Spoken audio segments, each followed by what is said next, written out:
ಧರ್ಮಸ್ಥಳದಲ್ಲಿ ಯೂಟ್ಯೂಬರ್ಸ್ ಮತ್ತೆ ಪತ್ರಕರ್ತರ ಮೇಲೆ ನಡೆದಿರೋಂತಹ ಹಲ್ಲೆ, ಈ ಹಲ್ಲೆ ಪ್ಯೂರ್ ಆಗಿ ಗೊತ್ತಾಗ್ತಾ ಇದೆ. ಅಲ್ಲೇ ಇರೋಂತಹ ಕೆಲವೊಂದು ರೌಡಿಗಳು ಮಾಡಿಸಿರೋಂಥ ಒಂದು ಹಲ್ಲೆ. ಯಾರು ಇವರು? ವೀರೇಂದ್ರ ಹೆಗಡೆ. ಅಯ್ಯಪ್ಪ ಲಾಸ್ಟ್ ಟೈಮ್ ಮೀಡಿಯಾಗಳಲ್ಲಿ ಮಾತಾಡ್ತಾ ಹೇಳ್ತಾನೆ, ನಮ್ಮ ಹತ್ರನೂ ಬೇಕಾದಷ್ಟು ಜನ ಹುಡುಗರಿದ್ದಾರೆ, ನಾವು ಅನ್ಕೊಂಡ್ರೆ ಏನ್ ಬೇಕೋ ಮಾಡ್ತಾರಂತ. ಇದೇ ತರ ಅವರೇ ಪ್ಲಾನ್ ಮಾಡಿ ಯೂಟ್ಯೂಬರ್ಸ್ ಮತ್ತೆ ಪತ್ರಕರ್ತರ ಮೇಲೆ ಹಲ್ಲೆ ನಡೆಸಿರೋಂಥದ್ದು. ಅವ್ರನ್ನ A1 ಆರೋಪಿಯನ್ನಾಗಿ ಮಾಡಬೇಕು.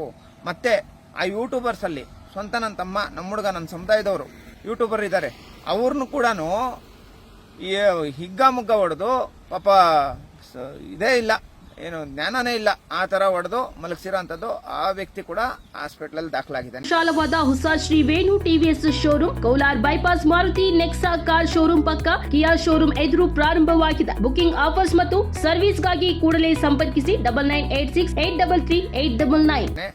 ಈ ವಿಚಾರಕ್ಕೆ ಸಂಬಂಧಪಟ್ಟಂಗೂ ಈ ಕೂಡಲೇ ಅಟ್ರಾಸಿಟಿ ಕಾಯ್ದೆ ಅಡಿ ಪ್ರಕರಣ ದಾಖಲಾಗಬೇಕು. ದಯವಿಟ್ಟು ಎಲ್ಲಾ ದಲಿತ ಸಂಘಟನೆಗಳವರೆಗೂ ನಾನು ಮನವಿ ಮಾಡ್ತಾ ಇದ್ದೀನಿ, ಎಲ್ಲಾ ಜಿಲ್ಲೆಗಳಲ್ಲಿರುವಂತವ್ರಿಗೂ ಕೂಡಲೇ ತುರ್ತು ಸಭೆ ಅರೇಂಜ್ ಮಾಡಿ. ಎಂಥ ದೊಡ್ಡ ವ್ಯಕ್ತಿನೇ ಆಗ್ಬೋದು, ಅವನ ವಿರುದ್ಧ FIR ದಾಖಲಾಗಬೇಕು. ವೀರೇಂದ್ರ ಹೆಗಡೆ ವಿರುದ್ಧ ಈ ಕೂಡಲೇ FIR ದಾಖಲಾಗಬೇಕು. ದಲಿತರ ಮೇಲೆ ಹಲ್ಲೆ ನಡೆದಿದೆ, ಅವನೇನು ದೊಡ್ಡ ದೇವಮಾನವ ಇನ್ನೊಬ್ಬ ಏನೂ ಅಲ್ಲ. ಈ ಕೂಡಲೇ ಅವನ ಮೇಲೆ FIR ದಾಖಲಾಗಬೇಕು. ಅವರು ಕೂಡಲೂ ರ್ಯಾಂಪೇಜ್ ಅಂತ ಹೇಳ್ಬಿಟ್ಟು ಒಬ್ಬ ಯೂಟ್ಯೂಬರ್ ಇದ್ದಾರೆ, ಎಂಟೇದೆ ಅವ್ರಿಗೆ. ಪಾಪ ಎಷ್ಟು ಧೈರ್ಯವಾಗಿ ನಡೆದಿರೋ ಅಂತ ಅನ್ಯಾಯಕ್ಕೆ ಸಂಬಂಧಪಟ್ಟಂಗೆ ಹೋರಾಟ ಮಾಡ್ತಾರೆ, ಅದನ್ನ ಜನಗಳಿಗೆ ತೋರಿಸ್ತಾರೆ.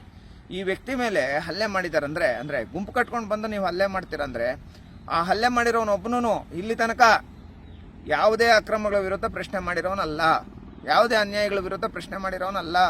ಇವ್ರು ಅಕ್ರಮ ಅನ್ಯಾಯಗಳ ವಿರುದ್ಧ ಪ್ರಶ್ನೆ ಮಾಡ್ತಾರಂತೆ, ಬಟ್ ಅವ್ರ ಮೇಲೆ ನೀವು ಹಲ್ಲೆ ಮಾಡ್ತೀರಾ? ನಿಮ್ಮ ಜನ್ಮಕ್ಕೆ ಇಷ್ಟು ಬೆಂಕಿ ಯಾಕ?